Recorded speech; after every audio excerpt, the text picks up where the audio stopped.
दिल्ली के जहांगीरपुरी से खबर, जहां सनसनीखेज वारदात सामने आई। यहां एक लड़की की गोली मारकर हत्या कर दी गई।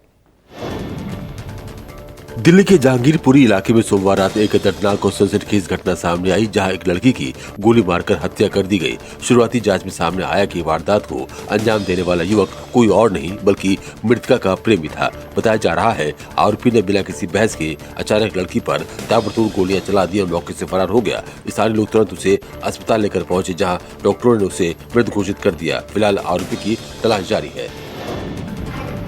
अब अगली खबर बुलंदशहर से आ रही है, जहां पूर्व फौजी ने पत्नी पर हथौड़े से हमला कर हत्या कर दी। जानकारी के मुताबिक बरोला गांव में एक रिटायर्ड फौजी ने मानसिक बीमारी के चलते अपनी पत्नी की हथौड़े से हत्या कर दी। घटना से पूरे परिवार में कोहराम मच गया है। वारदात की सूचना मिलते ही पुलिस मौके पर पहुंची और आरोपी को हिरासत में लेकर पूछताछ कर रही है।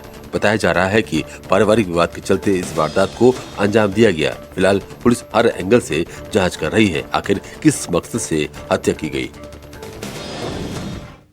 अगली खबर दिल्ली से एक बार फिर सामने आई, जहां अज्ञात हमलावरों ने गोली मारकर एक शख्स की हत्या कर दी।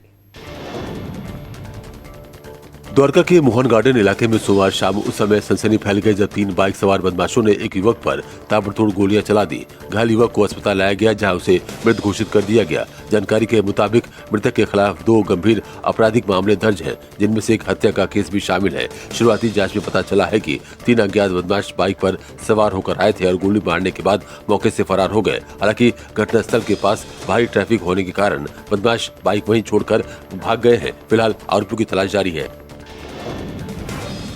अगली खबर राजस्थान के राजसमंद से, जहां जिला अस्पताल से 3 दिन का मासूम बच्चा चोरी हो गया। इस घटना के सामने आने के बाद हड़कंप मच गया। घटना नाथद्वार के सरकारी अस्पताल की है, जहां अस्पताल में मौजूद एक महिला जिसने नर्सिंग स्टाफ की ड्रेस पहन रखी थी, बच्चे को अपने साथ लेकर चली गई। सीसीटीवी फुटेज खंगालने पर 3 संदिग्ध महिलाएं दिखाई दी हैं। पीड़ित परिवार सुखड़िया नगर नाथद्वार का रहने वाला बताया जा रहा है। पीड़ित का कहना है कि उन्हें आधार कार्ड और जांच के बहाने बाहर भेजा गया और इसी दौरान बच्चा गायब कर दिया गया। सूचना मिलते ही पुलिस मौके पर पहुंची और तत्काल कार्रवाई करते हुए अस्पताल परिसर के सीसीटीवी कैमरे खंगाले। आगे बढ़ रहे हैं उत्तर प्रदेश के महोबा जनपद से गंभीर मामला सामने आया। जिला अस्पताल में तैनात सरकारी डॉक्टर पंकज राजपूत से अज्ञात बदमाशों ने मोबाइल फोन पर रंगदारी की मांग करते हुए जान से मारने की धमकी दी है। डॉक्टर पंकज राजपूत महोबा जिला अस्पताल के इमरजेंसी वार्ड में ईएमओ के पद पर कार्यरत हैं और अस्पताल परिसर में बने सरकारी आवास में अकेले रहते हैं।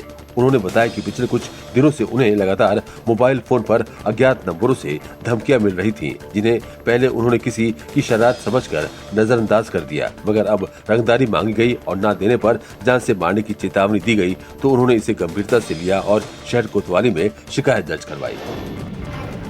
बिहार के अररिया से हैरान करने वाली तस्वीर सामने आई। यहां सोयाबीन तेल से भरा टैंकर पलट गया और ग्रामीणों में तेल लूटने को लेकर होड़ मच गई। नेपाल को जोड़ने वाली फारबिसगंज जोगबनी मुख्य सड़क मार्ग में सोयाबीन तेल से भरा टैंकर पलट गया। गाड़ी की स्टीयरिंग फेल हो जाने के कारण यह हादसा हुआ और गाड़ी पलट गई थी, जिसमें टैंकर में भरा सोयाबीन का तेल पूरा फैल गया और ग्रामीणों में उसे लूटने की होड़ मच गई। जिसको जो मिला उसमें तेल को लूटकर अपने घर ले गया। टैंकर से भरा सोयाबीन का तेल सड़क और खेत में पूरा फैल गया। इस हादसे में टैंकर ड्राइवर गंभीर रूप से घायल हो गया है। और अब खबर है राजधानी दिल्ली से, जहां पुलिस टीम पर हमला हुआ। देखिए रिपोर्ट। दिल्ली के बदरपुर स्थित गौतमपुरी इलाके में अवैध शराब की तस्करी पर कार्रवाई करने गई स्पेशल स्टाफ की टीम पर शराब माफिया और उनके समर्थकों ने हमला कर दिया। इस हमले में कांस्टेबल घायल हो गए, उन्हें पास के अस्पताल में भर्ती कराया गया है। दरअसल स्पेशल स्टाफ की टीम अवैध शराब की तस्करी की सूचना पर कार्रवाई करने पहुंची थी, तभी तस्करों ने हमला कर दिया। घायल पुलिसकर्मी का इलाज चल रहा है। और चलिए अब तेजस 24 में आगे बढ़ रहे हैं। खबर उत्तर प्रदेश के बदायूं से, जहां पानी से भरे गड्ढे में डूबे 3 बच्चे। हादसे में 2 सगे भाइयों की मौत हो गई, एक की हालत गंभीर बनी हुई है। बारिश के बाद गांव के पास पानी से भरे गड्ढे में 3 बच्चे नहाने लगे, लेकिन गहराई का अंदाजा न होने के कारण वो डूबने लगे।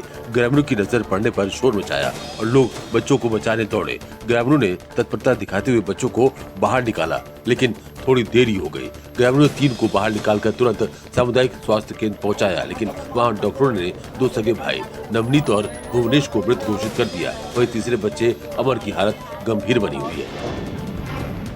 राजस्थान के सिरोही में बड़ा हादसा हुआ। यहां मकान की दीवार गिरी है, 3 की मौत हो गई है और गांव में कोहराम मच गया है। संगम नगरी में गंगा और यमुना दोनों नदियां उफान पर हैं और करीब 1.5 मीटर खतरे के निशान के ऊपर बह रही हैं। बाढ़ से दर्जनों मोहल्ले और गांव जलमग्न हो गए हैं। सैकड़ों परिवारों को अब बाढ़ राहत शिविरों में शरण लेनी पड़ रही है। गंगा और यमुना नदियों के बढ़ते जलस्तर की सिंचाई विभाग के कंट्रोल रूम से 24 घंटे मॉनिटरिंग की जा रही है। संगम क्षेत्र में जल पुलिस और एसडीआरएफ ने मोर्चा संभाल लिया है। जिले में बनाई गई 88 बाढ़ चौकियों को भी अलर्ट किया गया है। और वहीं उत्तर प्रदेश के कानपुर में मकान की कच्ची छत गिरी, हादसे में 1 की मौत हो गई। कानपुर के कैथा गांव की एक घटना है, जब एक मकान की छत अचानक भड़बड़ाकर गिर गई। इस हादसे में छत के नीचे चारपाई पर लेटी बुजुर्ग चपेट में आ गई। छत की मिट्टी से दबने से 70 साल की बुजुर्ग की मौत हो गई। बुजुर्ग की सूचना पर पहुंची पुलिस ने शव को पोस्टमार्टम के लिए भेजा।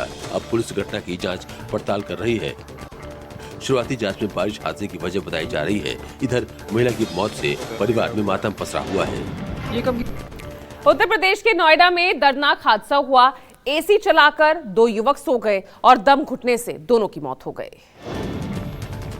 नोएडा सेक्टर 62 के पास संदिग्ध हालत में कार में 2 शव मिलने से हड़कंप मच गया। बताया जा रहा है दोनों एसी ऑन करके सो गए थे, जिसके कारण दोनों की दम घुटने से मौत हुई है। परिवार के लोग तलाशते हुए पहुंचे तो दोनों कार में मृत मिले। परिजनों ने कार का शीशा तोड़ा और दोनों को बाहर निकाला। दोनों गाजियाबाद के रहने वाले हैं और टैक्सी ड्राइवर हैं। अब सेक्टर 58 पुलिस मामले की जाँच कर रही है। और चलिए अब आगे बढ़ रहे हैं। खबर आ रही है उत्तर प्रदेश के गोंडा से, जहां चलती एम्बुलेंस से सड़क पर शव फेंका और सड़क जाम करने का इरादा सा था। एम्बुलेंस भाग रही थी और पीछे पीछे पुलिस। शव गिरते ही बवाल हो गई। ये हैरान करने वाली घटना है जब मृतक के परिजनों ने ही शव को चलती एम्बुलेंस से बाहर फेंक दिया। मामला लक्ष्मणपुर जाट गांव से जुड़ा है, जब 4 दिन पहले 2 पक्ष के बीच मारपीट के दौरान हृदयलाल चौहान की मौत हो गई थी। पुलिस का कहना है कि जाम लगाने के उद्देश्य से परिजनों ने खुद शव गिराया।